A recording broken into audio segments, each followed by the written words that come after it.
Good afternoon, guys. Came back on the scope again today because I was watching the scope earlier with my friend Stephanie C. Harper, who had her selfie stick in the window, driving and scoping. No, as you can see, I am not driving, I am parked. I will talk to Miss Harper about the driving and scoping later when I give her a call. But, hey Nick, how are you, darling? But I wanted to talk about the powers of life and death in the tongue, if you believe. And thank you for joining. And it's very important that you understand that phrase of what you speak into existence for us Bible-believing folks is that you speak into existence what you want to see happen. And you have to be careful of what you let come out your mouth. Because at the same time, when you speak it into existence, you got to understand that you are now going to attract certain elements that would look to stop you from succeeding. Thank you. And you got to be prepared for that. That's why it says to be careful what comes out of your mouth. But it doesn't mean that you should hold your tongue. Because if you believe it, then you say it. If you don't believe it, then keep your mouth shut. Because when you invite good and bad, you got to be prepared. And I was thinking, I had a conversation before I came out the house because I had to make some deliveries today. I'm an author, as well as I sell custom slides. So they're like slip-on shoes, sort of like flip-flops, but they have designs on them and they have people's names or whatever name you want on the side. Our thoughts are projected. Our thoughts are a reflection of our hearts. Not necessarily. Your heart can feel one way and your thoughts could be totally opposite, because you may have love in your heart, but the fear that perseverates inside your thoughts may override what your heart is saying. We sometimes have to shut this off and listen to our hearts and go with our hearts even when fear and the things around us say don't do it. Hello from Russia. Hello. And we have to understand that is that when we utter those words, and I hear people say that all the time, there's power of life and death in the tongue, and there's power of life and death in what you say and all of that. But the question is, do you believe? Thank you. Thank you so much. May God bless you also.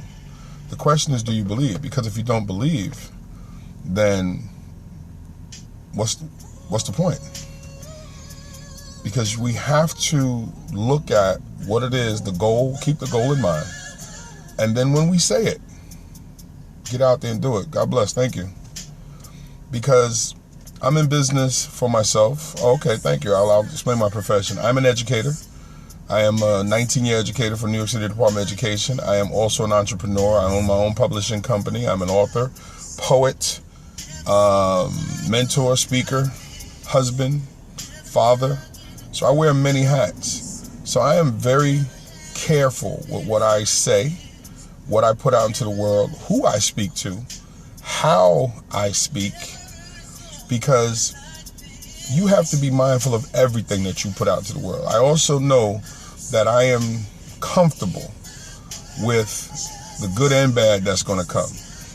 I know I'm going to attract a lot of evil people, a lot of evil things, but I am a firm believer in faith. So I believe that I have the power and the protection needed to deal with whatever comes. Thank you for the heart. So I'm not fearful in that aspect. Faith and fear can't occupy the same space. Yes, I have a big truck. Thank you. Not a car. I don't drive cars no more. I'm a big dude. I like to drive a truck. Before I leave you, I want to say, as a fellow Christian, I love keep spreading the goodness. Thank you so much. And that's actually what I'm attempting to do. Because I think too often we get, if you're not attracting them, they're lost. Well, they may be lost, but we still have to put it out there the same way you shine your light. You wave the light. Of course. We have to put the word out. We shine the light and hope that those that see it come. But if we never shine the light, those that are lost don't know which way to go. In complete darkness, the smallest light can be seen for miles. So the idea is that we cannot be fearful of what we believe, and we have to put it out. And we have to allow those that hear it to make the decision for themselves. Truth never has to be forced. So if you're a believer of your truth, you don't have to force it upon anyone. You simply speak and allow others. Exactly. Light does drive out darkness, smallest amount of light. But we have to put it out there. We have to be believers of what we put out there. And we have to be able to stand on what we put out there. Okay, cool. Sounds great. And we have to do that. And I do it with my writing. I do it with my speaking. Now G3 or LT. I'm sorry, I missed what was the question before that. And I do it with my writing. I do it with my speaking. I do it in the way I teach. I do it with the way that I carry myself. Because we have to make sure that when people come, we don't know what their intentions are until they unveil it. So if we're consistent and we're understanding of who we are and our belief system is strong, whenever that person shows who they are, you'll be prepared and you'll be able to deal. But you got to be mindful of what you say, because what you say is going to attract elements in this world that it baffles me sometimes when people go, oh my God, I can't believe that happened to me. And then you go back and you do search and you see what they were saying or how they were acting before these things started to happen. And you almost say, what did you think was going to happen when you put that out into the world? Yeah, thank you so much for that comment about discovering that there's more good people than bad. Laws of attraction too, yes. I actually had gave up Periscoping for the last 2 weeks. I was done. Then a friend of mine had said, no, you have to come back and you have to say something. You have to speak, because I had came across so much negative content, and I had came across so many things that I felt was misleading and misguiding people in so many areas. And I come across so many people who profess to be professionals and profess to be gurus. And I'm looking at the number of hearts and people are so locked in, and I'm saying, are they listening to the message? Are they checking and researching what some of these folks are saying? Because I'm sitting at my computer and I would do a simple Google search. I don't know how to believe in something I can't see, but I'm crippled by the fear of death. Well, don't worry about what you can't see. Worry about what you feel, and worry about what effect in living a particular way has on your life. I think we worry so much about trying to prove is God or the Creator real, when obviously we're here for a purpose. That purpose should be more than enough to drive you in whatever direction that you need to go. And in faith is the belief in things not seen. So if your faith isn't something that you can't see, but your actions are based on the reality of what you create, you'll be okay. We worry so much about what we can't see that we stop doing the things that we need to do. People need help. People need advice. People need someone there for them. Focus on that. And as you see things unfold, you'll start to get the answers of some of the things that you're looking for. Albert Einstein proved energy never ceases to exist. Our spirit is energy. Yes, listen, science is much a part of this too.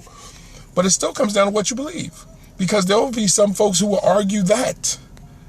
So my thing is, whatever it is that you believe, okay. See, I'm not into the proof factor anymore. I stopped doing that.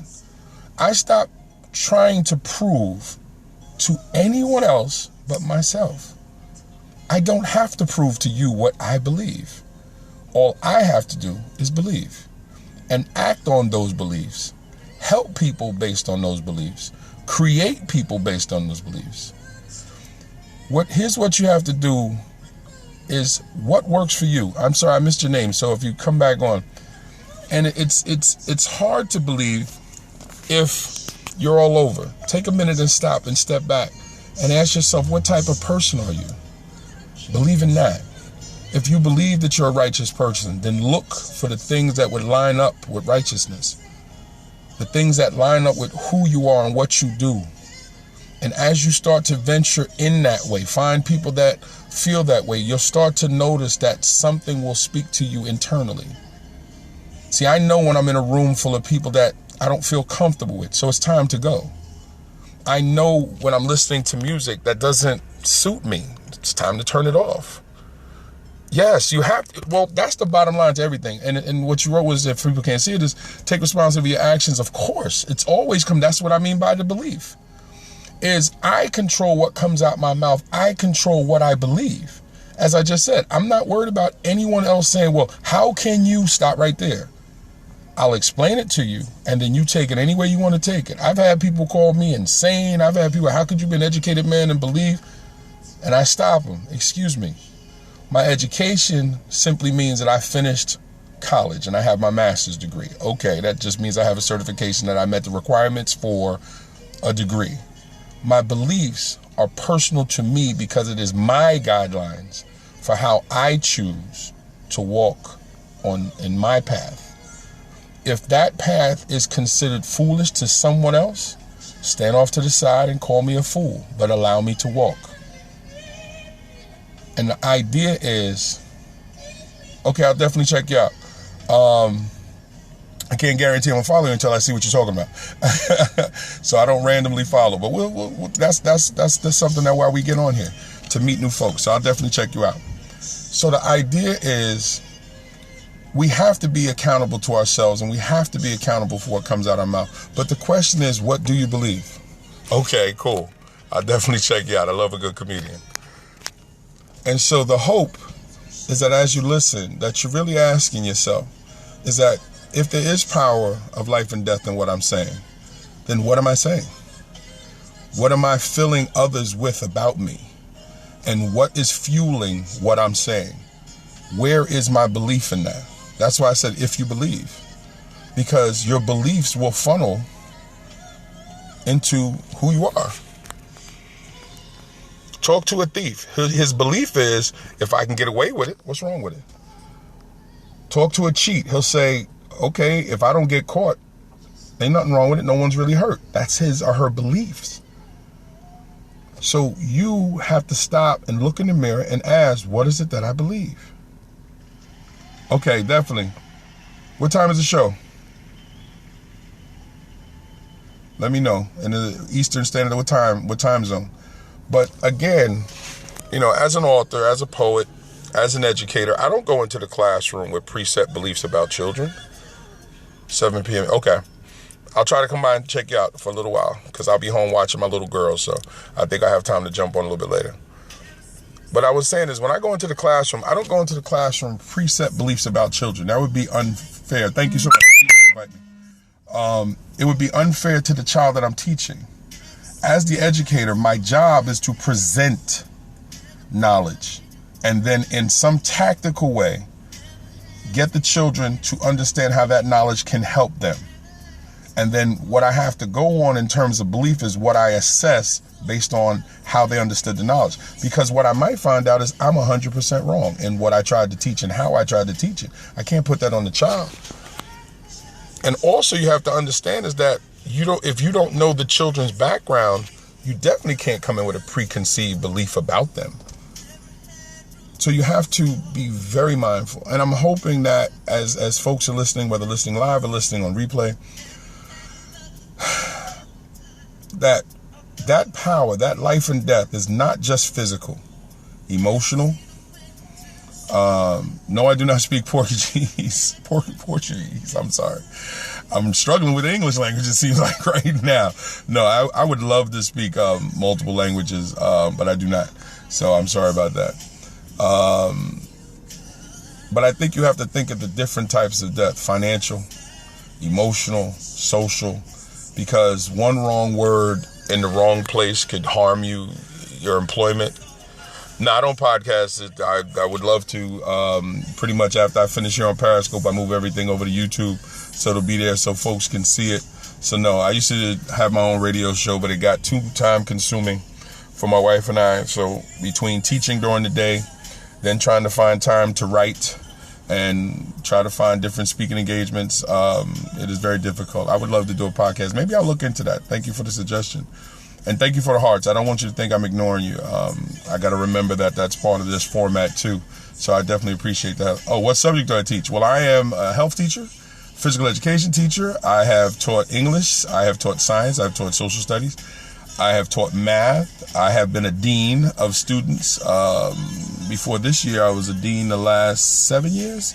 Yes, and so this is year number 19 in New York City, and I am leaving in June. I am stepping out on faith, and I am moving to Delaware, and I don't know where I'm going to be working then. I may just work for myself for a while, but I'm stepping out on faith and leaving New York for good. Just changing states. It's time to do something different. I want to raise my daughter in a different state. I'm going back to grad school in January to work on my second master's degree in ministry/counseling. Okay, well, if you don't understand what I'm talking about, you can always hit goodbye. It is not for me to try to help you understand. I thought I was very clear, but ask questions and I can clear up anything that you do not understand. So if you do not understand, I apologize. I am speaking as clear as possible. KKK, okay, listen, that's your choice too. That's also part of your belief. It doesn't bother me. That's you. And if that's what you choose to do, there's no reason for me to waste time with this, but that's your belief. But again, this is what I do. And I attempt to offer something when I come on. And I am a 3-time author, as well as my wife and I own a publishing company. We've published 18 books to date. We have my new one is coming out in a month. The release date is November 27th, Black Friday. And we have another young author that we're working with. This is actually his second book that he's done with us. His name is Jovan Roseborough. So, again, I hope that this has been helpful. I hope that you've gotten something from that. I appreciate all that have responded, even the negative responses. There's something to be learned from that, because the good thing about that is when you see it, then you understand. And that is proof of what I said. I came on with no negative intentions, and you get that back. That is the power of what you say. And you have to be prepared for it. Because if you're not only will you get rattled, not only will you get emotional, you can then stop doing what you're doing, which is the whole purpose of why the negativity shows up. And if you want to go one step further, why evil is attracted to you when you open your mouth to something positive. It is because that design is to try to prevent you from helping others, to prevent you from changing things to make things better. Now, some folks would say there's no such thing. And again, that would be their belief. I'm waiting to go to the United States as I do. Okay. All right. So what is the wait? What's holding you up? So again, I hope that this has been helpful. My name is KLBELVIN. I am educator, speaker, writer, author. My website is www.bravin, publishing.com. If you need to reach out to me directly, you can email me, main office. That is mainoffice@bravenpublishing.com. I am on all social networks, Facebook, Google+, Twitter, of course, here on Periscope. And you can just do a simple Google search to see who KLBELVIN is and what I do. If you would like me to come and speak, Mets or Royals, I'm a Yankee fan, neither. If you would like me to come and speak somewhere, let's talk. And we can set something up. I will definitely come and sit down. I love to speak to young adults. I love to speak to adults. I love to speak to anybody, because actually it's all about the help. It's all about the program. It's no problem. It's understandable. Again, back to your beliefs. Listen, it's the Mets time, so I'm not going to speak negative about the Mets. Actually, I like the young pitching staff, so I have watched the games, but I don't have a rooting interest, or as they say, I don't have a horse in the race. But I do like baseball, so I am watching the Mets. So who wins doesn't really matter to me. Just want to watch a good game. But yes, I'm always up. And also I'd love to sit on panels to have discussions with folks of different backgrounds and understandings, because that's another thing too. And I noticed that a lot of folks who have strong religious beliefs, they tend to not understand that honest diatribes are needed for people to make decisions on what works for them. It's not just listening to you. It's actually hearing you in conversation. Thank you for joining. It's hearing you in conversation with other individuals, offering point and counterpoint. I am waiting to, okay, you said that, so you got to let me know something else. But anyway, it is offering point and counterpoint, so this way folks can decide for themselves kind of what the debates are, the political debates are, so you can kind of decide who you want to vote for. So I have no problem with that. And I don't shy away from, again, what I believe in, because as I said to you earlier, it is not my job to make you believe me or to make you understand what I understand. It's just to offer insight to what I think. and then you make whatever decision works for you. It's the same way when I'm selling my books. My books are based on what I see, what I think, what I feel. And I don't worry when people say, oh, but you should cater to. No, because I'm going to cater to what I believe in and take it from there. So again, it has been my pleasure. And again, I hope that we've had some fun. I have. I enjoyed myself. I enjoyed all the comments. I enjoyed the time spent. And I want to thank you for taking the time out. You could have been anywhere in the world, and you took the time to be with me.